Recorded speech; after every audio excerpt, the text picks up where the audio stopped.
Welcome to the Real News Network. I'm Paul Jay. The election of Donald Trump has been hailed by far right-wing parties throughout Europe. But this type of politics, this rise of the far right, is usually associated with very deep economic crisis. And certainly we're seeing that in countries like Greece and now in Italy and many of the other countries that are being hit by severe austerity in Europe. The United States, the economy, in fact, has been growing. Unemployment rates here are nowhere near the levels we're seeing in countries like Spain and Portugal and, of course, Greece. The question is the economy here shakier? Is it weaker, more fragile than perhaps we're seeing? Certainly, people following the stock markets and the heady news of the kind of money being made there. But is there, in fact, something darker looming? And what explains the rise of such far-right politics, not only in the United States, but as I say, in many places around the world? Now joining us to discuss this is Rob Johnson. Rob is the president of the Institute for New Economic Thinking and served on the UN Commission of Experts on Finance and International Monetary Reform. He was formerly chief economist of the U.S. Senate Banking Committee, and he was at one time managing director for the Soros Fund Management in the 1990s. Thanks for joining us again, Rob. Pleasure to be here. So this far-right rise in Europe is kind of understandable given the depth and intensity of the crisis. And while a lot of people in the United States are not doing nearly as well as they hope and expected, and many places, and we're in Baltimore, people are doing terribly, that doesn't wholly explain why Trump is successful in making this appeal in the United States at this time. Well, I think there are two things to consider here. One is the static situation. As you mentioned at the outset, unemployment's much higher in Europe than it is in the United States. There's a lot of disguised unemployment or underemployment in the United States. People like Leo Hendry, who do a lot of work every month on the employment reports, believe the real unemployment rate's closer to 9.5% to 10% than it is to 4.9%. And I think the number of discouraged workers and the number of people who are underemployed is still quite formidable. But that doesn't explain all of it. I think this notion that Trump put forward, the system is rigged, it's not really about the past. It's really about their fears of the future. As wealth and income become more and more concentrated at the top, as money politics is what I would call brazen and obvious, they fear that the rules of the game are going to keep changing so that they, and particularly their children, are going to do worse off than perhaps they're even doing right now. That they have a gloomy outlook more than they have a gloomy moment within the walls of their own home. How much do you think Trump and his team will strengthen the far right in Europe? Well, it's a question of Trump and his team taking action versus Trump and his team serve as an example. Brexit served as an example. All's not right in the system was what the British people brought forward. The groups like the IFD in Germany and the Golden Dawn and others are saying this whole system, this, quote, politically correct system, is all pretending to broad-based and shared prosperity, and it's all a lie. So Trump sets an example as someone who called out a lie, so to speak, and received tremendous support relative to what many people thought his potential was. I'm going back a year now, not in the final days of the election.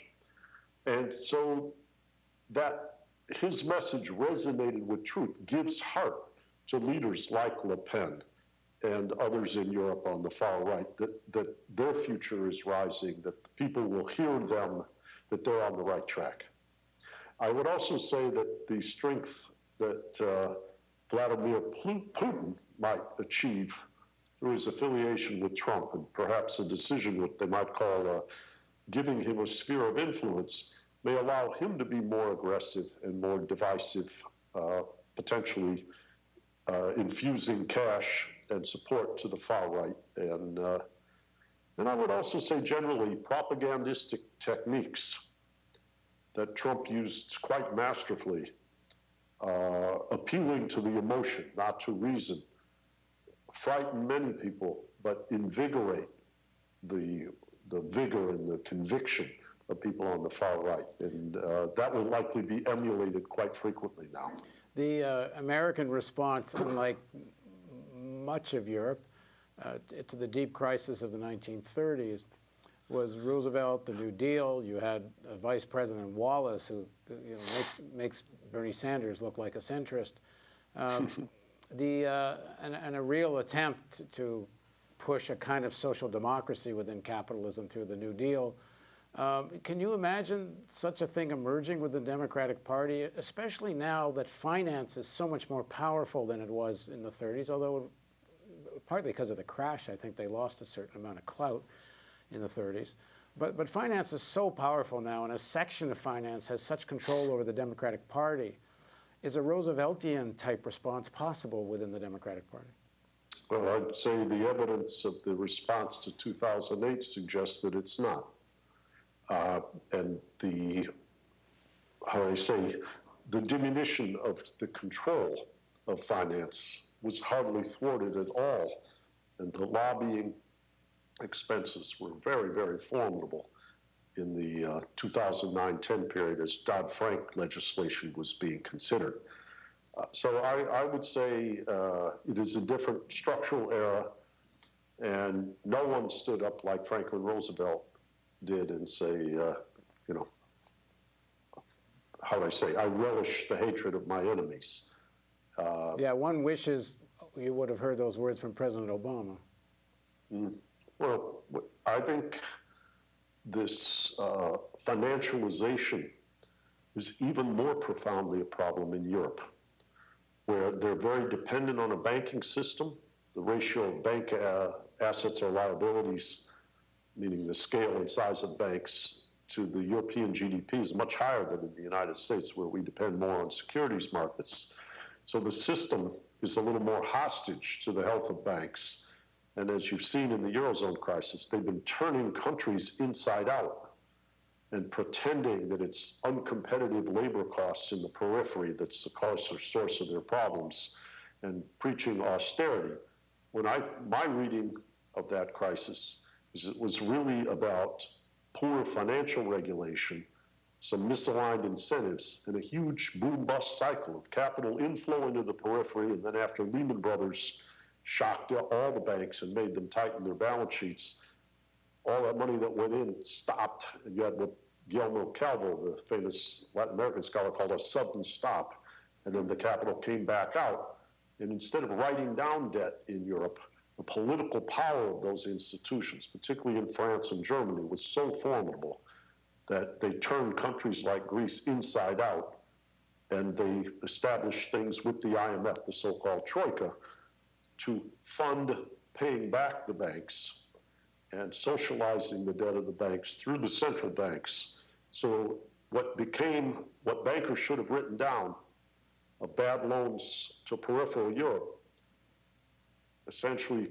eventually was transferred to the back of taxpayers and pitted German and French taxpayers against the potential write-downs that would ease the burden of Southern Europe.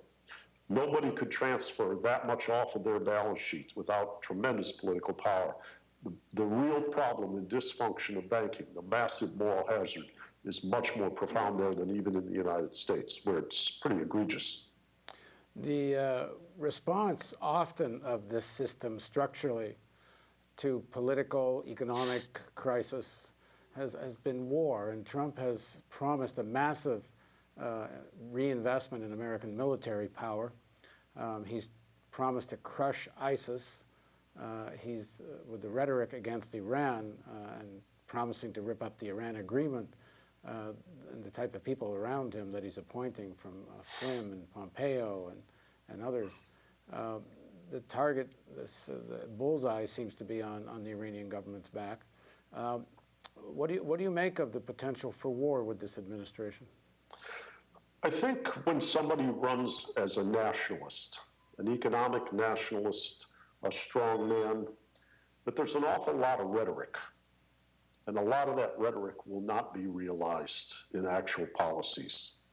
As I'm watching the transition team, I see a lot more conflictedness and divisiveness that Trump, in some level, was like the P.T. Barnum of the circus, but he's not actually one of the trapeze artists or what have you, and the people who run the place will probably not be quite so aggressive. Well, Pence is certainly more aggressive on record and in rhetoric than Trump is, and Pence seems to be the guy who's going to run the place. I'd be very surprised if that was true. That Pence runs the place? Yes, he's vice president. I've never seen a vice president run the place. I just don't think that'll happen. Well, it's certainly, to a lot of accounts, that Cheney had enormous power within the Bush White House. No, that's true. That's true. And Mercer. He did on foreign policy, for sure. Yeah, that's where I'm talking. And when they asked Pence who he models his vice presidency after, it was Cheney. And his language and rhetoric is much in the same vein as Cheney. You know, I was more familiar with Pence in his relationship to women's reproductive rights. And how I say, I'm on the opposite side of that issue from him very clearly. But we'll see what Trump does. I mean, Trump is a person who, which I might call, reads a room and tells a room what he thinks it needs to hear to get the room to respond to what he wants to do. And what he wanted to do was be president. Whether he's, how would I say, wrapped up in a military-industrial complex that feeds itself with war-making or not, I'll have to wait and see it. That's not really my area of expertise either. Well, he's certainly surrounding himself with people that are. All right, well, we'll continue this when we see more of what Trump actually does. Thanks very much for joining us, Rob. Thank you. And thank you for joining us on the Real News Network.